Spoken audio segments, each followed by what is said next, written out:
तर आज आहे 1 मार्च. तर आता लागवड करून आपले 29 दिवस पूर्ण झालेले आहेत मित्रांनो. बऱ्याच जणांचे आपल्याला यूट्यूबला फेसबुकला कमेंट पडतायत की पानाच्या वाट्या होऊ नये यासाठी काय करता येईल. मित्रांनो आता टेम्परेचर वाढत असतं त्याच्यामुळे पानाच्या वाट्या होणारच असतात.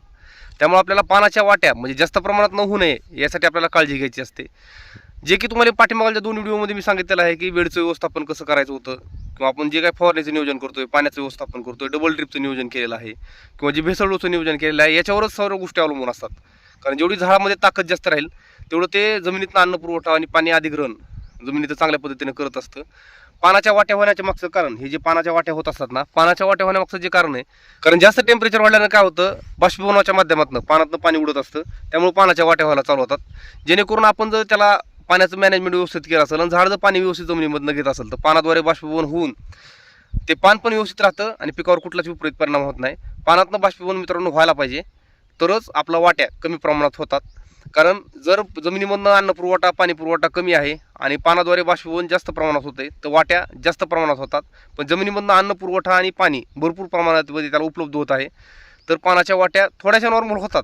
पण जे बाष्पीभवनाच्या माध्यमातून पाणी उडतं ते त्याला तेवढं त्रास करत नाही. तर या संदर्भात आपण आजच्या व्हिडिओमध्ये माहिती घेणार आहोत. तर नमस्कार, मी अनिल स्वागत करतो तुमचं शेतीचा डॉक्टर या यूट्यूब चॅनल फेसबुकमध्ये.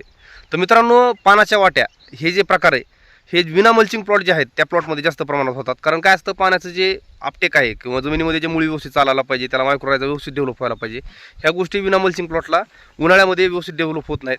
त्याच्यामुळे पानाच्या वाट्या जास्त प्रमाणात होतात. मल्चिंग पेपर साधारण 25-30 मायक्रॉनचा करायला पाहिजे आणि डबल ड्रिपचं नियोजन जर केलेलं असेल ते प्रमाण तुमचं खूप कमी होतं. दुसरी गोष्ट महत्त्वाची, रोपाचं वय, लागवडीच्या वेळी जे रोपाचं वय जर कमी असेल, 25 दिवसापर्यंत जर रोपाचं वय असेल आणि त्याची जर मुळी जमिनीमध्ये व्यवस्थित डेव्हलप झालेली असेल तर ते पाणी आणि अन्न व्यवस्थित पद्धतीने घेतं. त्यामुळे पाण्याची वाटी होण्याचं आपल्याला प्रॉब्लेम येत नाही. थोड्या प्रमाणात वाटी दिसणारच असते कारण तापमान जास्त असल्यामुळे पाण्याचं बाष्पीभवन हे पानाद्वारे होत असतं. यामध्ये महत्त्वाचा विषय, पाठीमागच्या 2 व्हिडिओमध्ये बऱ्याच जणांचे कमेंट पडतात की शेड्यूल द्या. मित्रांनो, शेड्यूल हा प्रकार नसतो, हे नमुना शेड्यूल असतं. तुम्ही एखाद्याचा प्लॉट पाहिला तो कसं करतोय हे पाहून तुम्ही त्याच्यामध्ये थोडेफार चेंज करून तुमच्या प्लॉटच्या प्रकारानुसार तुम्ही हे बदल करू शकता. कारण बऱ्याच जणांचं काय असतं, पाण्याचं, जमिनीचं आणि खताचं मॅनेजमेंट जे आहे ते निरनिराळ्या प्रकारचं झालेलं असतं. बऱ्याच जणांचं रोपाचं वय जास्त प्रमाणात, रोपं पुढं गेल्यानंतर लागवड झालेली असते, त्यामुळे त्रासदायक ठरतं. त्याच्यामुळे आपल्याला सर्व गोष्टीचा विचार करून शेड्यूल निवडायचं असतं. कारण तुम्ही एखाद्याने दिलेलं शेड्यूल जर आहे असं कॅरी फॉरवर्ड करायला जर गेले तर त्यामध्ये विनाकारण खर्च वाढतो आणि आपला उत्पादन खर्च अधिकचा वाढल्यामुळे आपल्याला नाहक त्रास होतो. कारण यामध्ये काय झालं, कंपन्या खूप झालेल्या आहेत मित्रांनो, खूप प्रकारच्या ग्रेड झालेल्या आहेत, खूप प्रकारचे औषध झालेले आहेत, जेणेकरून आपला फक्त उत्पादन खर्चच वाढत चालतोय. आपण जर काळजीपूर्वक पाहून जर व्यवस्थित नियोजन केलं तर तुम्ही बघू शकता माझ्यासारखा प्लॉट तुमचा डेव्हलप होऊ शकतो.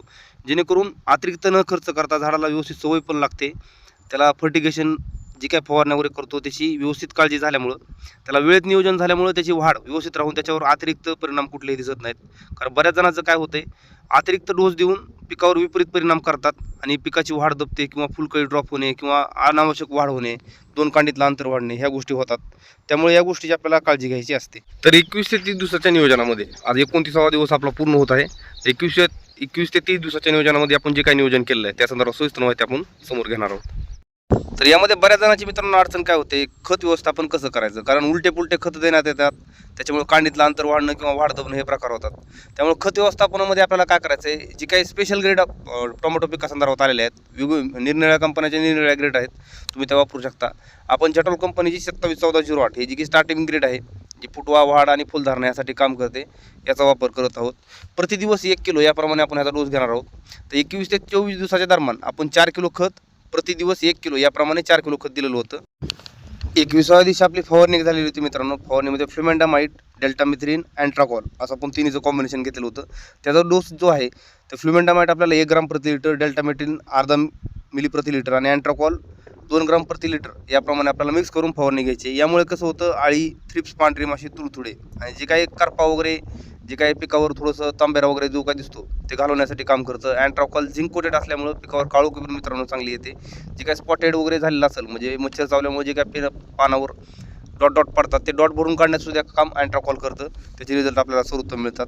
22व्या दिवशी फवारणीमध्ये कॅल्शियम, झिंक आणि बोरॉन मिक्स जे येतं, आता ते FMC कंपनीचं आहे, धर्मस क्रॉप गार्ड खूप कंपनीचं मित्रांनो येतं. कॅल्शियम बोरॉन मिक्स आणि त्यामध्ये झिंक असतं, ह्याचा रिझल्ट आपल्याला खूप सुंदर मिळतो मित्रांनो. जी की फुलकळी ड्रॉप व्हायची ते होऊ देत नाही, फुलधारणा व्यवस्थित होते, ड्रॉपिंग न झाल्यामुळे आपल्याला सेटिंग पण चांगलं मिळतं आणि पिकावर जे आहे ते काळोखी एकसारखी टिकून राहते, यासाठी याचा वापर होतो. 2 मिली प्रति लिटर याप्रमाणे आपल्याला 22व्या दिवशी याची फवारणी घ्यायची आहे. तर 25व्या दिवशी आपण काय केलं तर ड्रिपच्या माध्यमातून मायक्रोरायझा आणि NPK बॅक्टेरिया असे मिक्स दिलेले होते. यामुळे काय होतं मित्रांनो, खताचा अपटेक व्यवस्थित होण्यामध्ये आपल्याला चांगली मदत होते. जमिनीत मायक्रोरायझा डेव्हलप चांगला झाल्यामुळं मुळी पाणी आणि अधिग्रहण चांगल्या पद्धतीनं करतं, कारण जेणेकरून जेवढं पाणी जास्त मुळी घेईल तेवढं झाडामध्ये पाण्याचं प्रमाण राहतं आणि जी काय वाट्या वगैरे व्हायच्यात हे प्रमाण आपलं पूर्ण कमी होऊन जातं. तर 25व्या दिवशी आपण पोलीस जे की इमिडाफिप्रोनिल मिक्स येतं ते 6 ग्राम, त्याच्यामध्ये स्कोर कवच आपण घेतलेलं होतं. स्कोर कवचचं प्रमाण जे आहे मित्रांनो, स्कोर अर्धा मिली आणि कवच जे आहे ते 1 ग्राम प्रति लिटर पाणी याप्रमाणे आपण मिक्स करून घेतलेलं होतं. यामुळं कसं करपा, तांबेरा जे काही हानिकारक बुरशी तयार होतात मित्रांनो, कारण टेम्परेचरमुळे काय होतं, धूळकण वगैरे जे पानावर साचलेले आहेत त्याच्यामुळे सकाळची जे देवावर थोडंफार पडतं, वातावरण एकसारखं राहिलेलं नाही आहे, त्याच्यामुळे रोगराईचा अटॅक होत असतो. त्यामुळे आपण या गोष्टीचा वापर करून, या औषधाचा वापर केल्यामुळे आपल्याला जी ड्रॉपिंग होणार आहे हे ड्रॉपिंग होत नाही, त्याचा रिझल्ट आपल्याला सर्वोत्तम मिळतात. 26 ते 30 दिवसामध्ये आपल्याला परत 27-14-08 हे जे खत आहे हे 1 किलो प्रति दिवस याप्रमाणे द्यायचं आहे. आता मित्रांनो तुम्ही म्हणता रोज खत देण्यात काय फायदा आहे, पण मित्रांनो ह्याचा विषय कसा आहे, मी एक अनुभव म्हणून काढला की 5 किलो खत एक वेळेस दिल्यानंतर मिळालेले रिझल्ट आणि 1 किलो खत प्रति दिवस दिल्यानंतर मिळालेले रिझल्ट या दोन्हीमध्ये खूप मोठी तफावत आहे मित्रांनो. रोज पाण्यासोबत खत गेल्यामुळं पिकावर त्याचे आपल्याला सुंदर परिणाम दिसतात. जी काही अन्नाची गरज आहे त्याला डेलीची डेली अन्न लागत असतं मित्रांनो, पण ते जर अन्न आपण एकदम न देता आपण विभागून जर दिलं, आपण 5 किलो जे खत तुम्ही 5 दिवसाला देताय तेच 1 किलो खत तुम्ही 1 दिवसाला द्यायला काय अडचण नाही मित्रांनो. पाण्यासोबत खत गेल्यानंतर त्याला आपल्याला त्याचा बेनिफिट चांगला मिळतो. महत्त्वाचा विषय एक दुसरा असतो मित्रांनो की ह्या दरम्यान आपल्याला बांधणी करून घेणं खूप महत्त्वाचा विषय आहे, कारण बांधणी करताना बरेच जण काय करतात, चुका करतात, बांधणी करायला उशीर करतात. सिंगल बांधणी तरी मित्रांनो व्हायला पाहिजे, जेणेकरून एकदा झाडाला आधार चांगला मिळाल्यानंतर झाड सेटिंग पकडायला चालू करतं. बऱ्याच जणांचे प्लॉट जे आहेत ते बिना बांधणीचे आहेत मित्रांनो. असं सध्या यूट्यूबवर भरपूर व्हिडिओ तुम्ही पाहत असताल की बिना बांधणीचेच प्लॉट आहेत मित्रांनो. 1 रुपयाची बांधणी वगैरे काय कोण करत नाही. यामुळे काय होतं, क्षेत्र ते जास्त प्रमाणात लावतात, 5-5, 6-6 एकर त्यांच्या लागवडी राहिल्यामुळं मार्केटमध्ये माल जास्त प्रमाणात येतो. कारण त्यांनी काय नियोजन धरायला असतं, 5 एकर प्लॉटमध्ये 2 एकरचा माल आपण खराब झाला असं गृहीत धरू, 10% माल, 20% माल, 50% माल जरी झाडावरनं खराब झाला तरी उरलेला माल जो आहे तो भरपूर प्रमाणात निघतोय, असे त्यांचे गणित असतं, ते मार्केटला माल पाठवून देतात.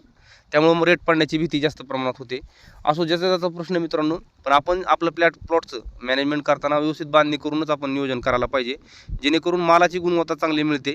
2 रुपये दर कमी राहील जास्त राहील याचं काही सांगता येत नाही मित्रांनो, कारण दर आवक जावकवर अवलंबून असतात. आवक जास्त झाल्यानंतर दर पडणार हे तुम्हाला पण माहिती आहे, पण माल ज्यावेळेस क्वालिटी निघतो त्यावेळेस आपल्याला पण समाधान राहते, मार्केटमध्ये आपल्या नावाचा बोलबाला होतो. व्यापारी लोक जे आहेत मालाची गुणवत्ता बघूनच शेतकऱ्याची पारख करतात, शेतकऱ्याची ओळख करतात, असं असतं. त्यामुळं पिकाची बांधणी काळजीपूर्वकरित्या करा, पिकाचं मॅनेजमेंट व्यवस्थित करा, पाण्याचं व्यवस्थापन व्यवस्थित करा, जेणेकरून पीक उत्पादन खर्च आपला कमी होऊन आपल्याला जे उत्पन्न निघणार आहे त्याच्यामध्ये आपल्याला नक्कीच फायदा होणार आहे. कारण उत्पादन खर्च कमी करणं हा एक प्रकारचं उत्पन्न घेतल्यासारखाच प्रकार आहे मित्रांनो.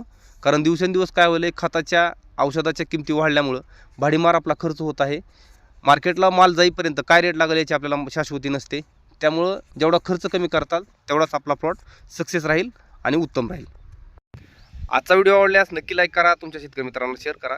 जे मित्र आपल्या चॅनलवर नवीन आहेत त्यांनी माझ्या या बाजूला शेतीचा डॉक्टर नावानं लोगो येत आहे आणि त्याच्या खाली प्लेलिस्ट पण येत आहे. तुम्ही संपूर्ण नियोजन आपण या टोमॅटो प्लॉटचं जे काही नियोजन केलेलं आहे ते सर्व माहिती या शेड्यूलमध्ये दिलेली आहे. या संदर्भात सविस्तर माहिती घेऊन तुम्ही तुमच्या प्लॉटचं नमुना प्लॉट म्हणून पाहून नियोजन करू शकता. धन्यवाद.